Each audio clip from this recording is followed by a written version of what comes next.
welcome to Enneagram Talks. We have a special guest, Lia Scott. Nice to have you here.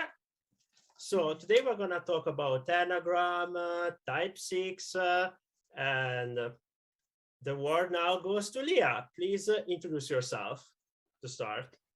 Hello, my name is Lia Scott. I am a certified wellness coach. I help women build more meaningful and loving relationships in their life. And I know we're going to talk a little bit more about that later. And I'm also an extension of that. I'm also a music artist, and I write authentic songs based on my real life experiences that are meant to inspire people.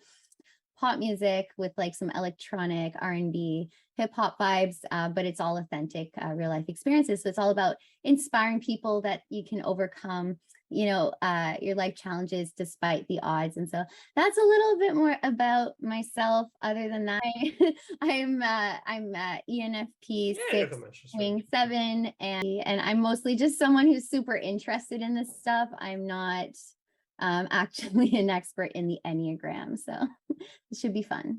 Yeah, great. So for starters, how did you got interested in the Enneagram in the first place? It started with MBTI, and then I got really deeply interested in it, and that was during the pandemic. I've known about MBTI like a while, but I hadn't done a lot of research on it. I knew as much as the average person. And then the beginning of the pandemic, I started to look more deeply into it, and I got kind of obsessively interested in it. And I was going on YouTube and following all these different YouTubers, and I really like Heidi Priebe. And then what they started to say was I thought that I'm learning new things, and they kept throwing in more at me, like, oh, there's function stacks and there's this. And I was like, what is this? Where are they getting all this information from?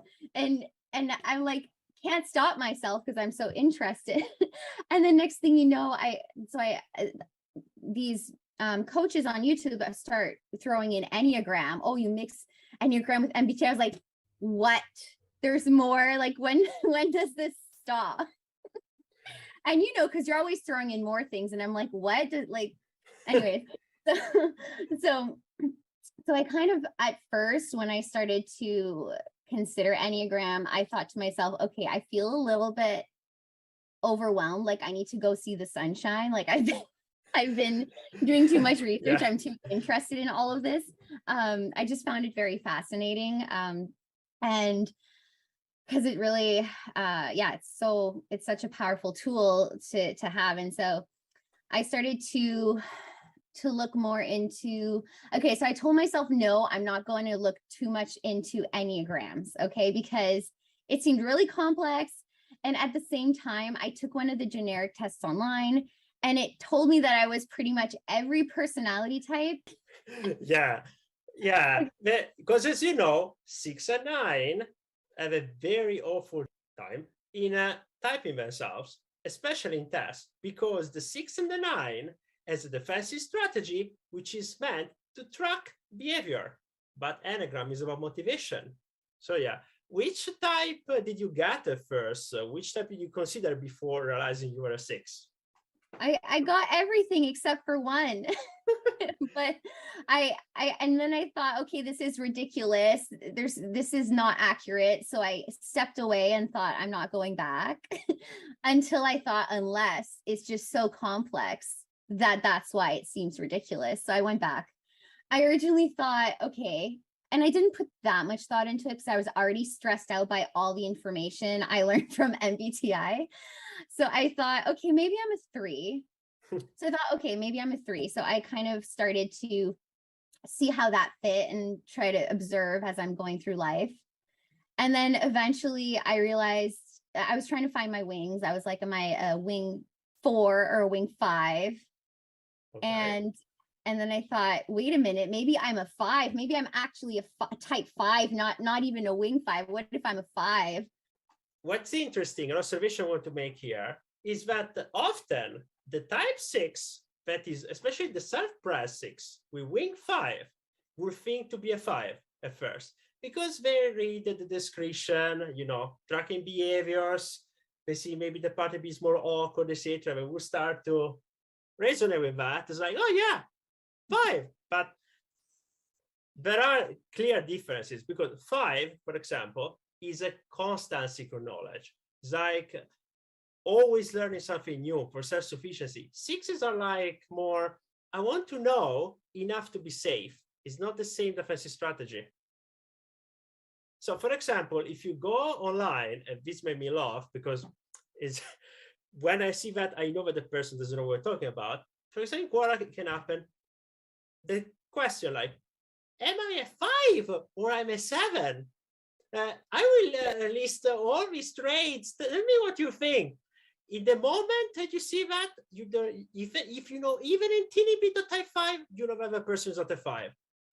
A 5 cannot be seen as ignorant. We do our research extensively. You won't typically see a 5 posting anything of a question on a talk site like that, like Quora, ever. So I know that is a 6 because which type is it up between 5 and 7?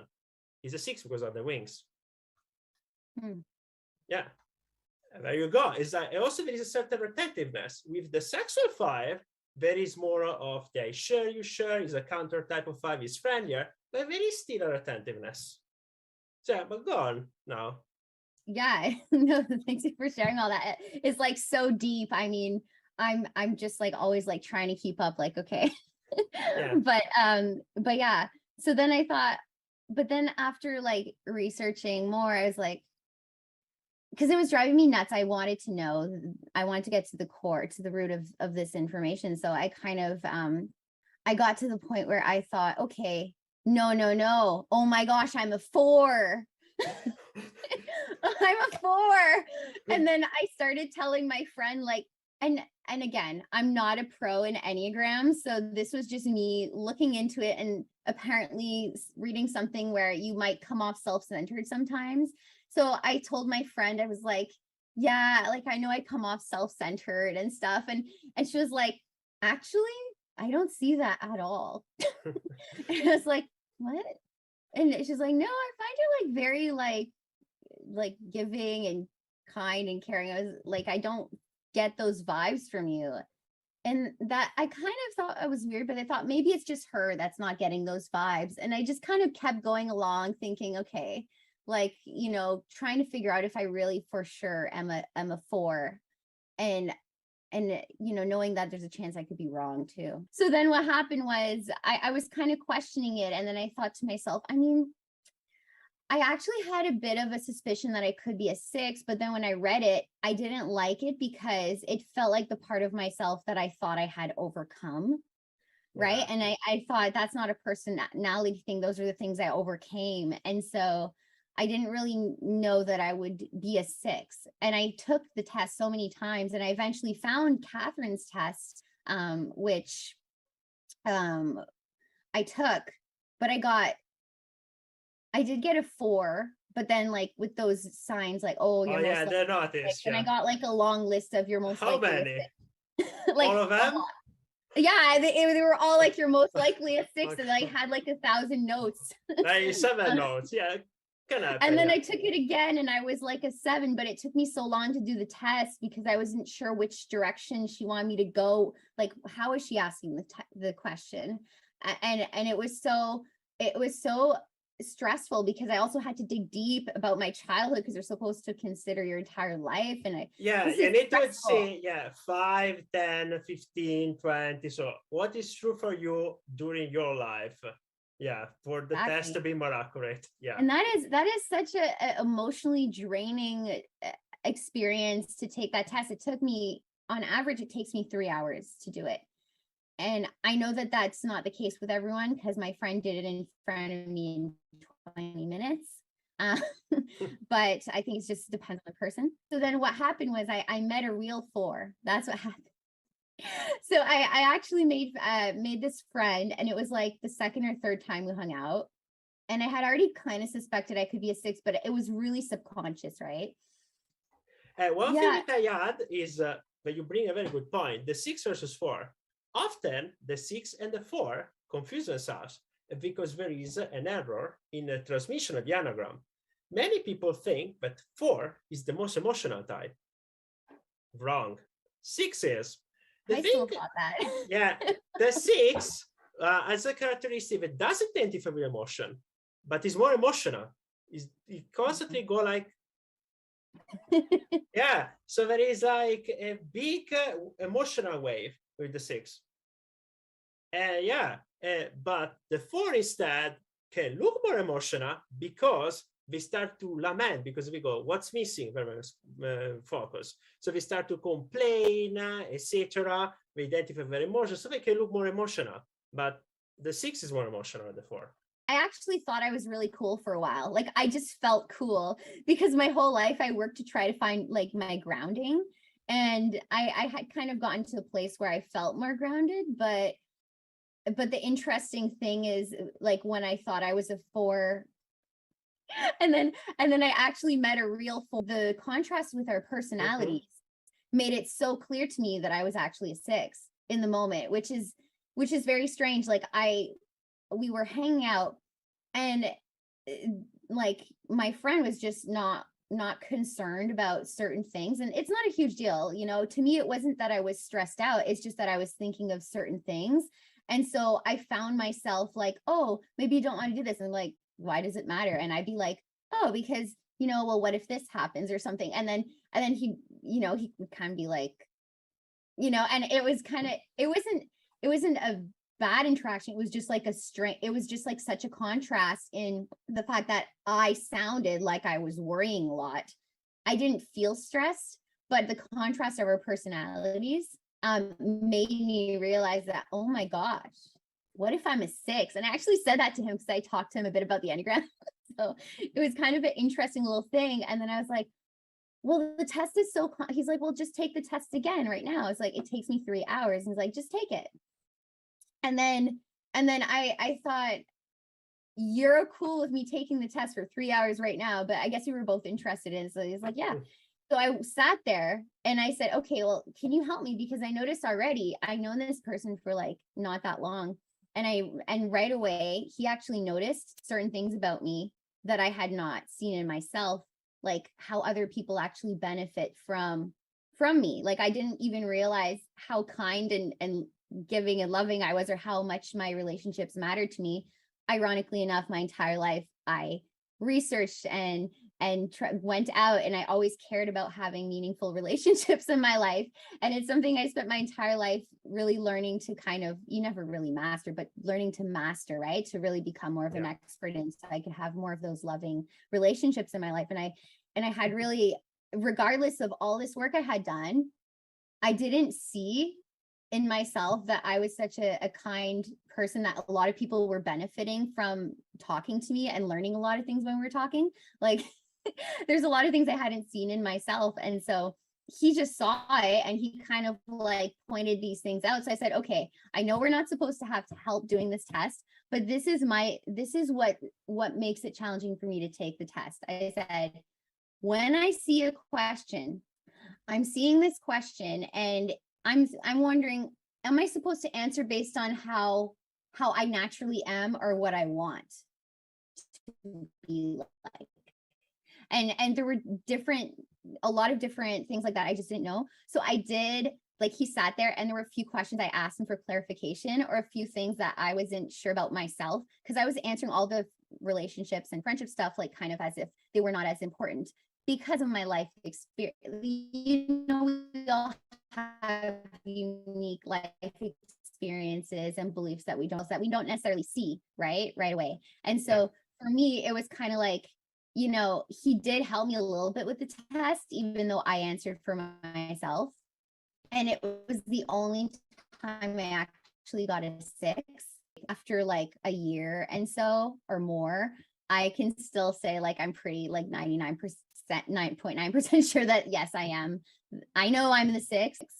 Yeah, you definitely are a 6. And Anthony going to show you something interesting now. So also for who's going to watch this video. So I'm going to share screen now. So I'm going to show you the microexpression of type 6, because Leah has a perfect example of this. So share screen. So Okay. fun. Okay. Now we can now here. So Revenant in Titans, ground, of course. Oh, there you go. Now we have Putin and Plaza. Look at the big expression they have. You will see how similar they are to yours, as a matter of fact. Pretty much the same. Now, one thing you can notice is sixes, you tend to do this scanning around. So focus on the eyes of both. There you go. Notice how both Plaza and Putin tend to scan around. Like, you know why sixes you do this? Because they are looking for support, friendly faces, and or possible dangers. Now, both of them are counterphobic because they have 8 in Tritype. When 6 is 8 in Tritype is automatically counterphobic. Now, all sixes tend to vacillate between phobic and counterphobic, but in general, the 6 sexual will tend more often than not to be counterphobic. Male tend to be more strength defense, and women more beauty defense. Whereas the 6 social is more on the middle, usually more phobic, counterphobic, but they do like these all the time. Dennis Targaryen of the Game of Thrones, 6W7 social. That's prime example. 621. And the 6 self-preservation tend to be more often phobic. So, by returning to this show, the other thing that you can notice is that there is the caterpillar brows. This, again, another characteristic of type 6, because it's the most, as again said before, emotional. So there is all this area here that is overused, and the fear of surprise, of course, like this. These are all very common. So if you look at your microexpression, they match with them. You are indeed a 6. It's actually pretty interesting when you see people that are correctly typed in the anagram and you put them close, how eerily similar they tend to look like with the same main type. Eerily similar. So Catherine did an amazing job in detecting this microexpression. Also, another characteristic of type 6 is they tend to also protect the jugular. Is again one of these defense moves because fear of fear itself. So yeah. Also, we'll show you another interesting thing. The 5 sexual, the counter type of 5, we have a prior example here myself, but also Michelle Pfeiffer fits this perfectly. A clear difference between the 6 and the 5, you can see here. Where the 6 tend to scan around, like I explained before, here is Michelle Pfeiffer.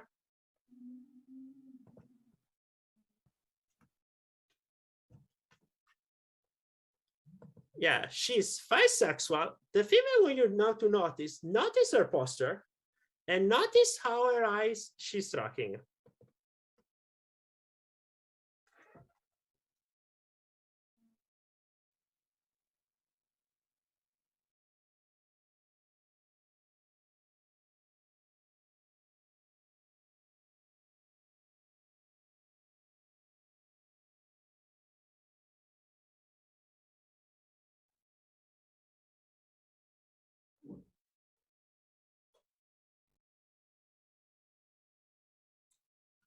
One thing you can immediately notice is that 5, we tend to stand more still when it comes to body language. However, there is the tracking of stuff and with the eyes, which is different from the scanning on the 6. The 6 scans, the 5 tracks more specifically. And now we show you a specific telltale of bisexual. It's very specific, and if you notice my microexpression, you will notice I do it sure. Is around 4 here. Is there was around here?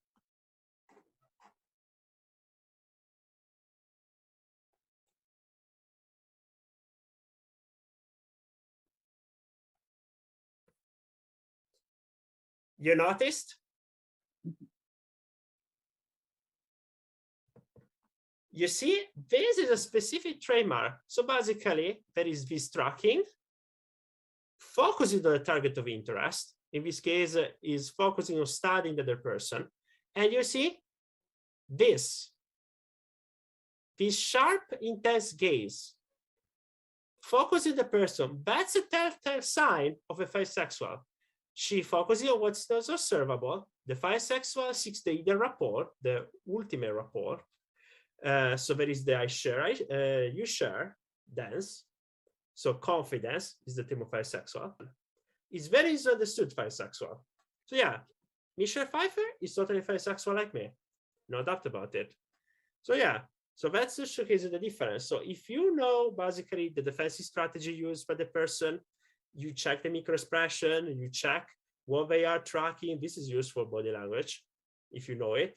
Thanks to Catherine knows very well this because she was the one that found all of these details. You see the talk style, you see the generalized core image, core fear. It's an amazing tool for Enneagram typing. So yeah, I can stop screen sharing now, Wes. So it was to making a point here, so that you are indeed a 6. So yeah, we can return now the points. So yeah, so as you can see, yeah, you are indeed a 6. So now, how do you experience being a 6 during your life? How do I experience being a 6? This is an interesting question. I think if you've ever seen the movie Tangled, the first time Rapunzel steps out of the tower. I haven't seen that film, but yeah, describe it. Well, you have to see it. The first time she steps out of the tower, there's this entire scene of her arguing with herself where, and I don't know if I'm mixing, being a 6 with ENFP or other life circumstances. And this is only, based on my personal, me being myself. So I could really relate to this. She steps out of the tower and there's an entire scene of Prince Hans just like standing there waiting on her to like leave. And she's arguing with herself. She goes and says, she's like, has a moment where she's just super excited that she's finally going to go off and live her dreams and step out of the tower and, go off to see the lights, which is her dream. And she's very excited. And then next thing you know, she's like crying. She's like, I'm a terrible daughter. My stepmom is going to hate, like, what is my stepmom going to think? How is she going to feel? And she's angry. She's like, no, I'm going to see the lights. And she's like, no. And she's like just arguing with herself. And I can't believe I did this. Oh my gosh, this would kill her. This is so fun. I am a horrible daughter. I'm going back. I am never going back. I am a despicable human being.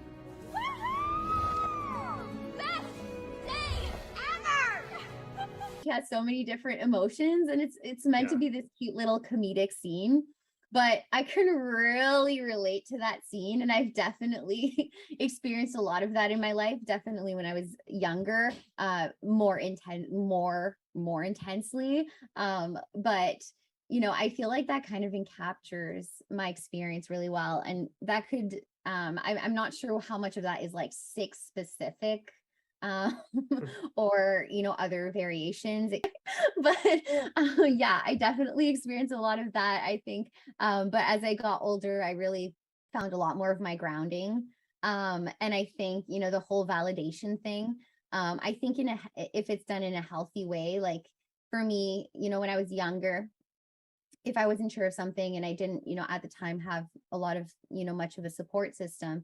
And so I would kind of ask anybody, try to seek validation for like, towards like kind of anyone that was around without kind of first trying to figure out myself. And that was kind of a bit more of an unhealthy way to seek validation. And it was really hard to build the kind of relationships and connections I wanted.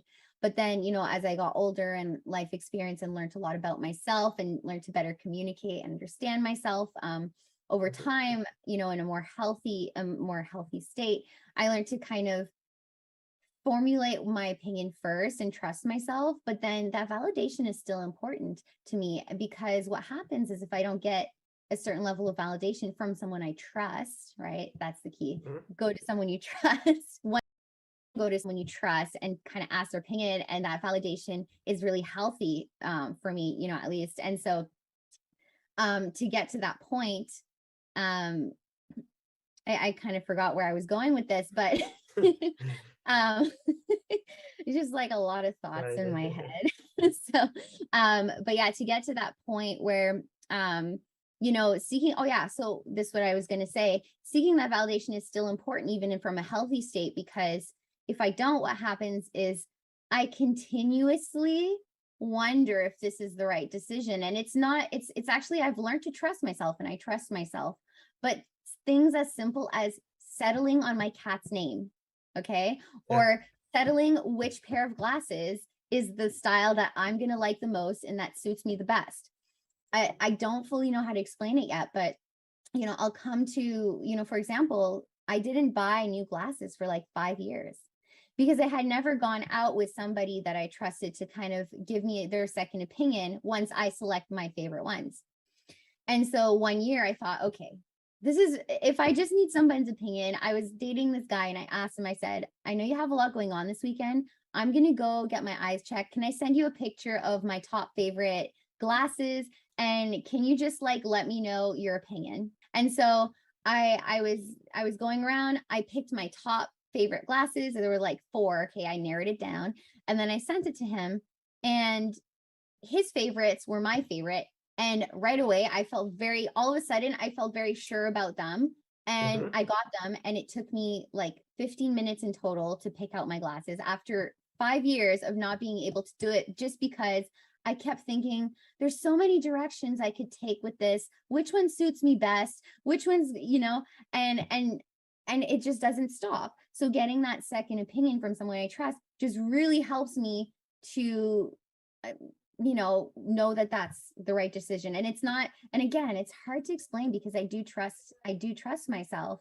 It's just, there's something about it that helps me just settle on that reassurance, that validation just is important to me. It is. And it's done in a healthy way. So but it's important. My cat's name, same deal, so. Yeah. So the 6 is basically meant to track behaviors and track the pros and cons all the time. That's what basically we are meant to do. So it makes perfect sense what you're saying, because you're 6. Indeed, that's exactly the full process of a 6.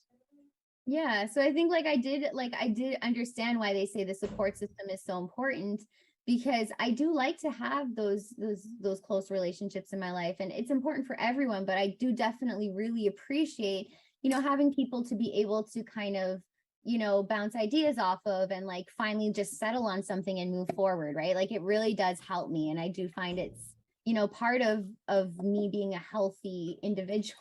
It just helps me. So I do see why that support system is stated as something so important for 6s. How do you find yourself to go between phobic and counterphobic moments as a 6? It's funny that you say that, because I do experience moments of both. Yeah.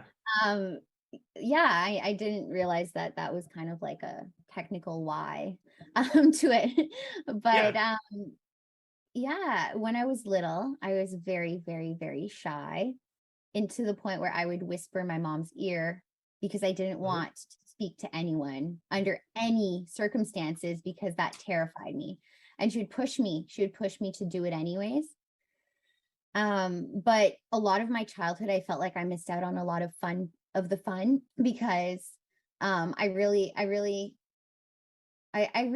kind of, well, probably because I also didn't really feel like I fit in as well, but with the other kids. But I grew up in more of a small city, and there was small amount of children, and you either fit in with them or you don't, kind of thing. So I wasn't the cool kid, but yeah, I was really shy, and I was afraid to kind of just go up naturally and engage with people. So I would just completely avoid it at all costs. There's even a time where I remember all the girls, there were 4 of us. They all were having lunch with the boys today, and they were all sitting at a table, and I did have a crush on a guy, and the other girls were all just sitting. It's just, they're sitting together at the table. That's it, all together.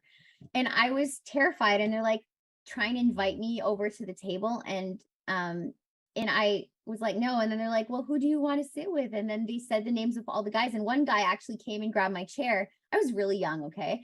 And I actually pulled my chair and sat at my desk, even though I wanted to go. I was terrified and I wasn't going to risk it at any cost. So I didn't sit at the table.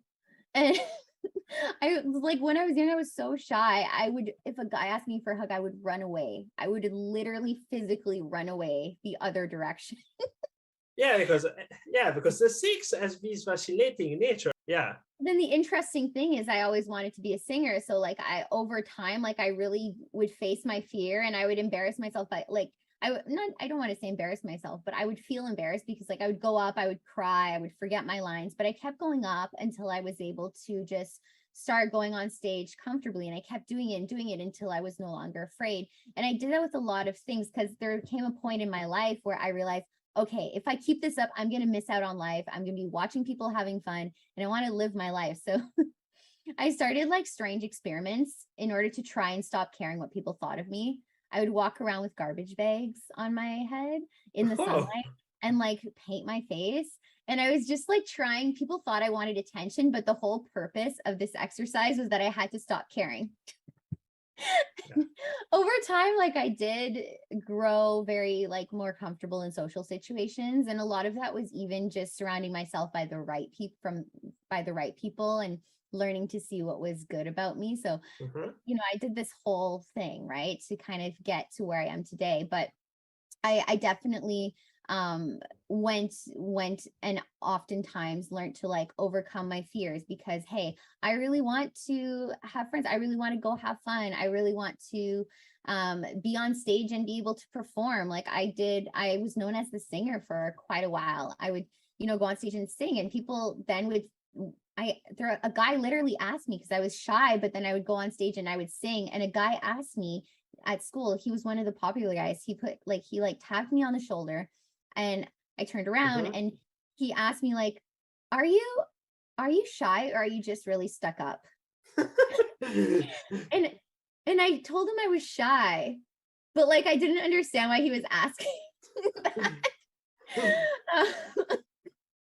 And so I think like a lot of times growing up, like a lot of people were confused, and I think I was often misunderstood. And I know they're saying like the 4 is misunderstood, but I truly was misunderstood.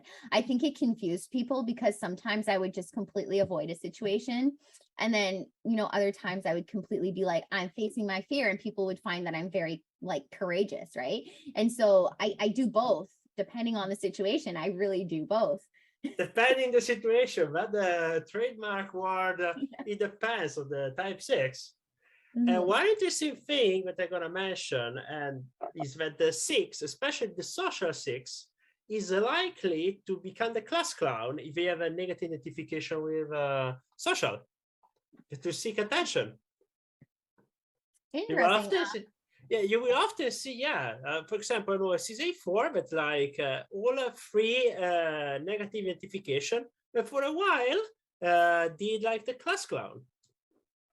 Yeah. Yeah. Okay, that's interesting. I've never heard that before. Yeah. It's interesting. That's more advanced stuff. I definitely do have a very like silly side to me. Like definitely, I crack jokes, and people are like, people don't even know me all the time, and I'll crack a joke, and they'll kind of just look at me at first, and then they'll realize I'm joking, and they'll be, oh, you're a funny one. Like, Yeah. The 6 is use humor to diffuse anxiety. It's to appear friendlier to people. Yeah. Okay. Yeah. So like for me, I think there's a lot of reasons. If I'm like really trying to like psychoanalyze myself and dig deep into my subconscious, which I'm doing on the spot right now. As you're surprising me with all these very wonderful questions. I mean, I think it's just part of being your authentic self, and also wanting to connect with people, and also kind of a way to kind of show friendliness, right? Friendliness, connection, and friendliness, like this is a really deep thing to try to think about why I do that. But yeah, friendliness, connection, and also just like, yeah, like people, I like a lot of people are like super serious in their everyday life. Like I just don't understand that. Like I'm just like, I think I also get stressed out if I'm too serious. I get stressed out. Yeah, like that's a really hard question to think about. I probably have to think about that more to really answer more clearly and linear. Yeah, actually doing very well. Dang, okay. So yeah, doing a good job. Yeah. Yeah. That's techniques that I'm learning from Kathy, like, poking there and there, the super ego, and see the response. If we're just keeping it simple, it's my personality. I just like it. I like connecting with people. I like being authentic. And I just sometimes, I don't know, it just happens. Yeah, it's my personality. Yeah. I also like keeping the peace. Yeah, like I definitely crack jokes when I'm like, if I'm upset about something, I will observe myself and like kind of say it out loud, like depending on what it is, but like, and sometimes crack jokes. Yeah, for sure. Like in the middle of a serious something. Yeah. And it's not, and it makes sense to the situation, but to lighten the mood and just to, we're still friendly. We're still, Yeah, I want to invite watchers to notice how basically everything that like Leah says, like it depends, that I underline. That's 6. That's a perfect example of 6. Like it depends situation, it depends. That's why 6 is so much trouble to type and stuff right. Like, because it depends on the time. That's what 6s are meant to do. Tracking with pro and con through the situation. Depending on the situation, also 6 tend to be ambiverts on average because of this. Because again, it depends on the situation. Absolutely. Totally. Yeah, totally. Sometimes I'm a lot more introverted, sometimes a lot more extroverted. Yeah. You're meant to track. It's like the head center is all about finding out the information that you need for survive. How you go about that depends on your type. For the 6, it would be more of an authority-seeking behavior of someone that they found a good reference point that can make them feel safe. With 5s, instead, we research the things very thoroughly, and our own voice is the final word to it. So, for example, if you come to a 5 like me, and you bring a strong opinion, like you might be able to something, like, yeah, I will think about it, and then I will do my research, and then yeah, you're right. You are born with a type, they see the stacking, the Tritype, and the nurturing affects the identifications that you have during life. So there is an effort of nurture.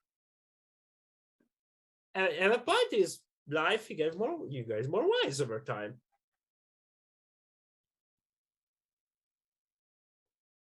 It's part of life. Yeah, So, totally. Yeah. How do you find useful in real life the Enneagram? How you practically use it in your life?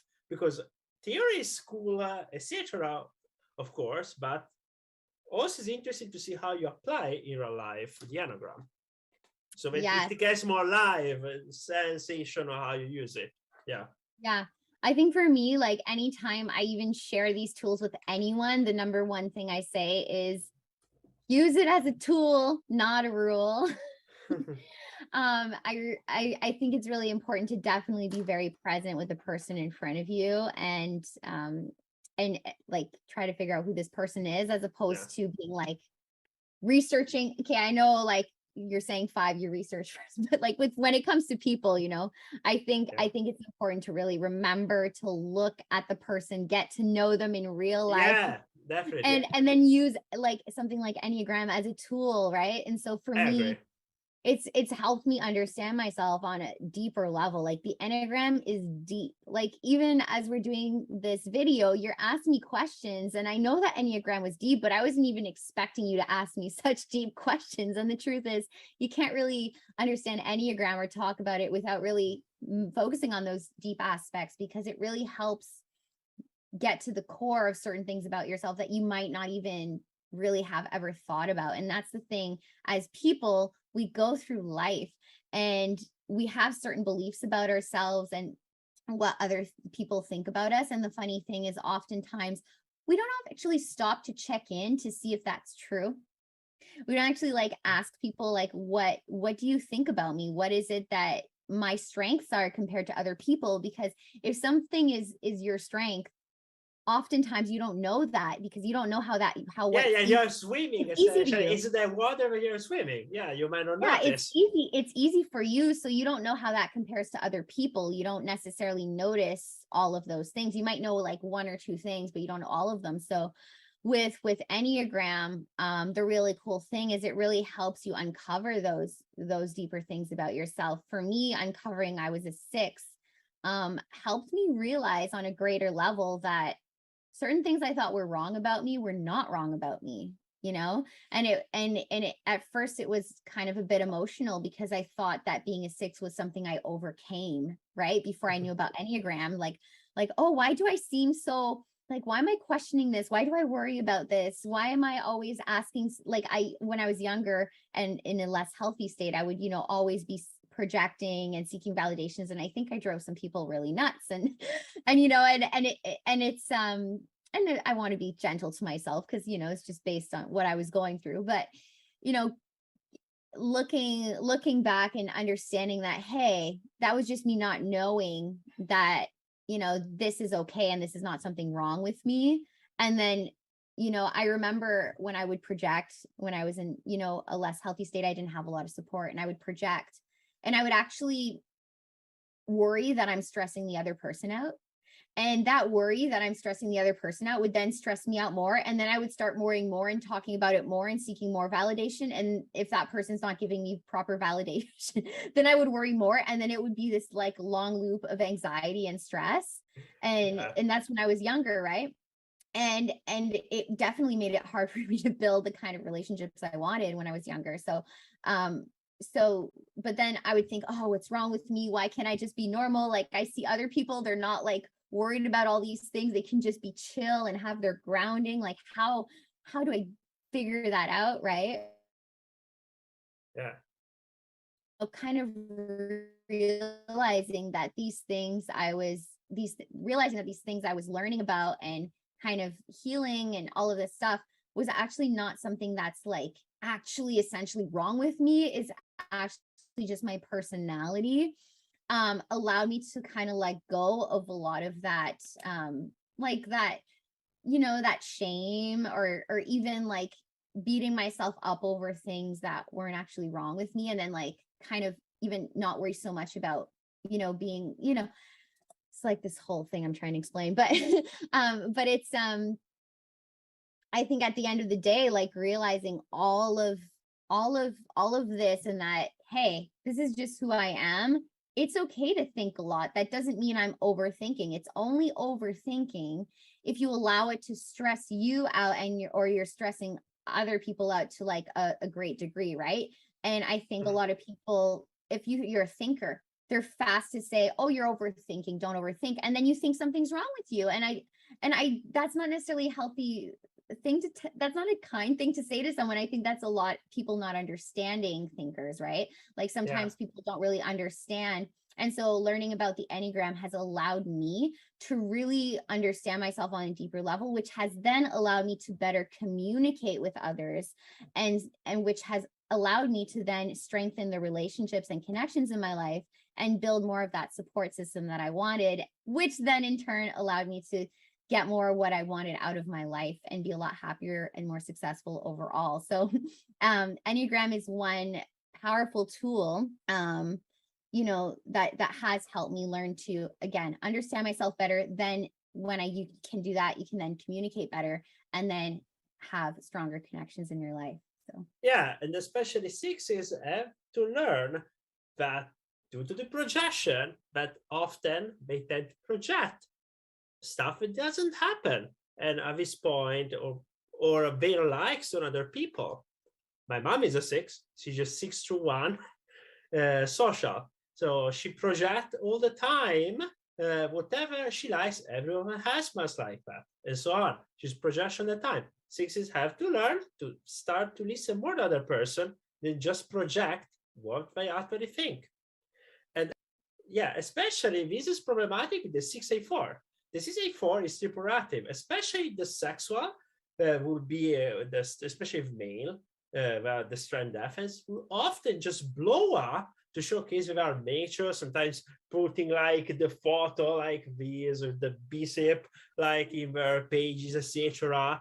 You know, to look this macho man, and then they start to just blast at everyone and basically completely cutting everyone else off because like I'm tired of this thing. I get the F out because I mean I don't have time for this. So yeah.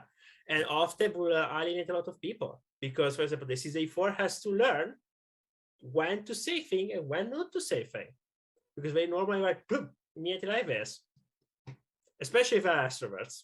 Yeah.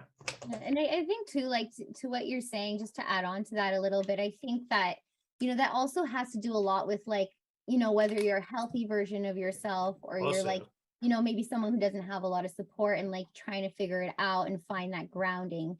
And even then, like I've learned that it is actually healthy to project, but like in a healthy way, right? And so it's like learning that, like once you're in a healthy state, like I think for me, learning that it was okay to like project, but there's a way to do it that's actually good for the relationship, as opposed to trying to suppress that, which I went through a period of time doing as well.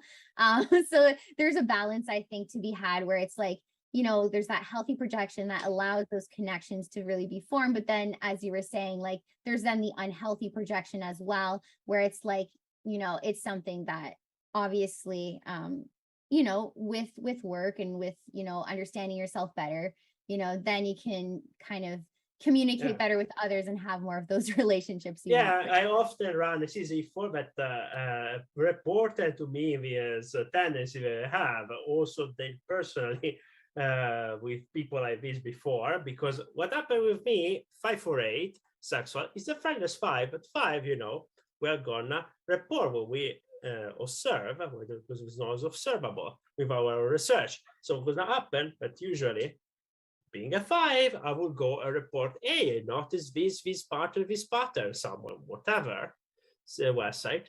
And then typically this will be the 6 or the 9, usually when they get triggered. But like, because when you are a 5, what actually happens, that it comes neutral. Because it's like, it's what's not observable based on my research. I didn't notice that. But often we don't add, it's not natural for the 5 to add the like disclaimers. So what happened, like, hey, have you realized that whatever happens to be the topic of the research or the main observation? And vast majority of people will get triggered, especially because many people don't realize that there are a lot of 6s in the social medias. And what happened with the 6 is the projection. They will read something that the 5 say and will start to project their own stuff, and maybe start to get triggered. When it's just an opinion, based on my research. Whatever.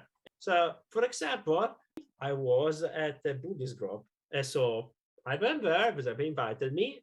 They started, Nam Myoho Renge Kyo, Nam Myoho Renge Kyo, that prayer they do. But it's basically mantra pranayama. I practice yoga since when I was 16. So I noticed, hey guys, but have you noticed that that's a yoga technique? You're doing mantra pranayama together. We started, why you're here? Like, why you are here? For curiosity, they didn't call me back. I learned to actually put a bit more of nicety at the beginning when I say something over time, but still in the moment that I communicate, it's going to be neutral tone because it's the 5 main in place. So yeah, something that I learned to do, of coming a bit more nicer, but it's not natural. So, yeah, I think a lot of people who are more like 5 type or such, I think that's a big lesson for a lot of people, because I've definitely been in work situations as well, like in the past where some of the staff also kind of had to learn to kind of not communicate so harshly, especially online, or even like in person it was still harsh. But I think like a lot of personality types, who are not more like on the like very rational side, I think would kind of respond, kind of be taken aback by that. So yeah, definitely. I think that's definitely like an important lesson, that you learned as well there. Yes, I learned to put it a bit more subtle way. But I learned, for example, to say, I was wondering if you open-minded to actually listen to a conclusion, to an analysis here. I learned to add something like that, but it wasn't natural. The first response was like, have you realized that? Boom. There you go. And I think it's interesting too, because like on my end, I'm there thinking like, how are they going to interpret this message? Like, okay, is this nice enough? Is this too nice? Like, and I'm sitting there and I take a long time to write messages, like, if it's just like something casual, like, or personal, like, or even like just any like, it's like finding that right balance, right? And you can't see the person, so you don't know how they're going to respond. So I'm like literally sitting there naturally being like, okay, I'm going to word it this way. But like, even like, I think the most interesting thing for me, and this might be because I'm a 6, I'm not 100% sure, it could just be a me thing, but like on YouTube, for example, I will follow like all these, coaches, and I'll get so excited and I'll type like some part of like my story and I'll share something and then I'll think, oh my gosh, how did they take that? What if they're sitting there thinking, you're not this type? What if they're sitting there thinking like, oh, this person hurt my feelings and I didn't mean it that way? I'm like, how did they see it? And I'm considering every possible way that they could be interpreting my message, and it just ends up getting deleted. And then I think to myself, I hope they didn't notice, but it probably went in their inbox. So they probably read it and they probably think I'm a total nerd now. But then I've learned to not think like that because it's online. And at the end of the day, everyone is busy with their own life. Yeah, exactly.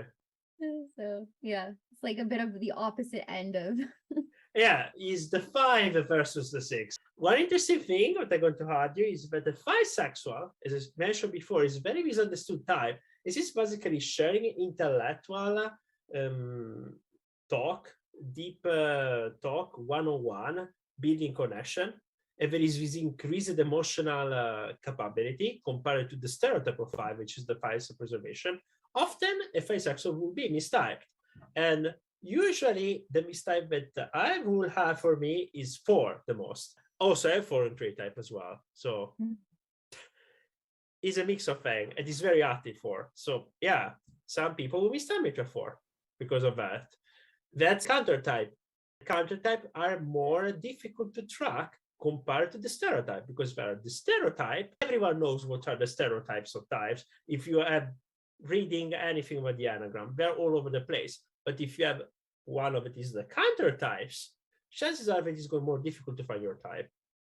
Yeah, no, I totally agree with that. The beauty of the Enneagram, in my opinion, compared to other personality systems, my Priestess is used, as you know. But the thing is that there is a massive difference in the 2 communities, but you can notice. In the Myers-Briggs community, there tends to be a more of self-massage of the ego, especially you see with 16 personalities, mostly, but in general, there is a bit more of the appealing to the ego of the person. Enneagram is kind of arrives like that, like, oh, are you coming to the Enneagram? Come here, boy or girl. It draws you to the mud. It's like, oh, these are the description. Get that, tune, and kick you there like, oh, this, ton, in the most harsh way possible, like, tune. Yeah, it was like, hit the ground, there you go. But the thing is that once you actually come and you see this thing, like you start to, I relate with this, and even with this beach stuff, essentially, then you start, hey, this thing is very useful. This girl is dancing things as they are. So, and then you can learn from that and improve. So there is a complete different mindset where you see in the Enneagram community for the MBTI community. And I see often within courses of coaching, etc., there is a massive difference, because people that are in the Enneagram are really into self-development. Often people that are in the MBTI community, they are not for self-development. They're like, maybe saw a 16 personality test. Oh, take the test and they start to massage the ego. In the Enneagram, the vast majority of people that enter because you want to actually improve yourself. And that beginning the process is like a screening, because the person that are weak, we're going to see that is like run away. The person that are really interested in Enneagram will stick from the harsh part of getting your type, essentially, my opinion. Yeah, I see what you're saying. I don't 100% agree. See the point you're making. Like, it sounds to me like what you're saying is that the Enneagram is much deeper, so it's not for everyone, right? Because some people are going to feel uncomfortable because they're not really at that place yet where they're ready for that level of depth. And exactly. I think that's okay. I think that's okay because we all kind of have a journey and we're not always going to be ready right away, right? You don't wake up and be like, I'm ready for the Enneagram. Yeah, I think it's not for the faint of heart, that's for sure. Yeah, I think like MBTI is really great to get your foot in, right? Because like for me, like it is a complex topic, right? And I think a lot of people, like everyone's busy with their lives, and to do the amount of research and trying to understand and learning that it takes to even start to scratch the surface of Enneagram, which like as somebody who never actually took a course on it or anything, like I'm telling you, like as a normal, like as just a person being like, I'm interested in this, I want to, improve myself. I think it's a lot to start with Enneagram. I think MBTI is a really great way to just start understanding this stuff a little bit more. And so for me, it was a great introduction. And then if you find like the right YouTubers, the right coaches who are go a little bit deeper and have a little bit more knowledge on MBTI, for me, it did help me a lot. It helped me break through a lot of things. And it did show me a lot of things about myself and things, and give me tools to like get past certain aspects of my life that I was struggling with. So it did help me.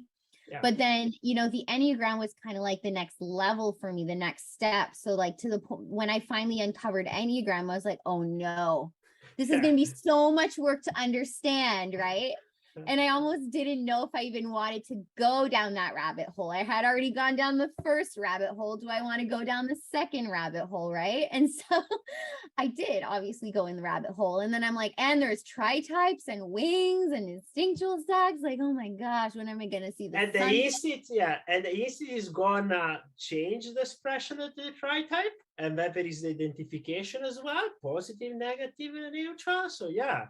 There are many things going on. It's not like just 9 types. It's like there is, but just the beginning point. There is like all the branches are gone. It goes deeper and deeper and deeper. Yeah, exactly, exactly. So I totally see your point where Enneagram is very, like it can be a very powerful tool for sure. But it is definitely something that, if you're just getting into this for the first time, having a coach can help, or, other than that, just like take your time, dip your toe and start understanding it. But it's definitely something that's really complex. So I know that when I had a session with Catherine, one-on-one, and it was super powerful. And I had done kind of my own research ahead of time, but there's even certain things that I didn't fully understand about it that she kind of pointed out. And I was like, whoa, you pointed out like this and this and this. And that actually solved, actually something that I've been trying to figure out for all of these years in my life. Yeah. And fully all only Enneagram specific, but it was like all tied in, right? So it's definitely like complex. It's something that's like definitely more advanced, but it's very powerful, definitely. Yeah, I remember when Catherine counter-checked my type, because any member of Catherine Phobic consulting team has to pass through Catherine check, obviously. So, and she even pointed all the micro expressions. She predicted exactly what I would move the eyes, etc. I was like, this is incredible. Like, I was left shocked. I mean, I've seen plenty of people good, but I tell you, Catherine is a complete different level of anyone else I met. Like, she literally tracked everything. She's like, and now you're going to move the eyes in a way and sharpening it. Like, what? Like, it's like, what? Like, yeah, you're right. It's like, yeah, they're totally right. There you go. So like, and the lack of learning from the past. So yeah. Yeah, and it's cool too, because it's not necessarily that she's mind reading, but it's cool, and obviously, like, or that you are, because I know, like, you've learned a lot from her, and you're an expert in this field as well. So it's just the thing is, like, I think to somebody just from the outside, if anyone's looking, they might be like, oh my gosh, can they read my mind? And they might be like scared, right? And I think something to also keep in mind is that it's more like expressions that help you better understand, right? For my, like, more of a tool to help you better understand and help, like, the person break through certain things, right? Or like come to some more aha moments, right? As opposed to like actually mind reading. But yeah, like I was, I would answer something to be like, I see there's a knot here, like in your head, like, did this happen? I was like, tell me more about this. And it's definitely very powerful. The thing she go like, what's a crazy idea? The other thing is, she might have said, what's a crazy idea? And then she keeps going and make you go deeper and deeper. That's another of the tools that the Catherine uses to go past the superego. So yeah, she knows many of these tricks. So yeah, it's very powerful stuff. I prefer the anagram, but it's not bad. But yeah, I know you do. I know you do. Yeah. You wanted to do a shout out to what you do as your services, etc., music. So feel free to talk about it. One thing I'm going to mention, so that as visual archetype, she has Priestess and Artisan clothes. So Priestess in the predominant. So it's kind of the same visual archetype of Catherine. She's Priestess, Artisan as well. So she's going to have a very motivational, inspiring presence with a highly creative tendencies. So yeah, so express your work and how you express your Priestess Artisan in action. Yeah. Ooh, that's such a cool intro. Yeah, I like it. So I'm a certified health and wellness coach, and I really help young women who don't really have a lot of support or are just like feel very lonely to kind of build more meaningful and loving connections in their life and attract more of that. So that's what I do as a wellness coach. And if you want to learn more, I do have a 6-step program that I designed specifically to kind of help you get from A to Z. And so I know that Coach Alessio David is going to be putting a lovely link. Or is it going to be on the you can check in the description. Yeah, I will put it in the description so you can check link it. Is right here. It's liascottwellness.com. So click the link now. And then I'm also like an extension of my coaching. I do express myself creatively. I'm a music artist. I've been doing that my whole life.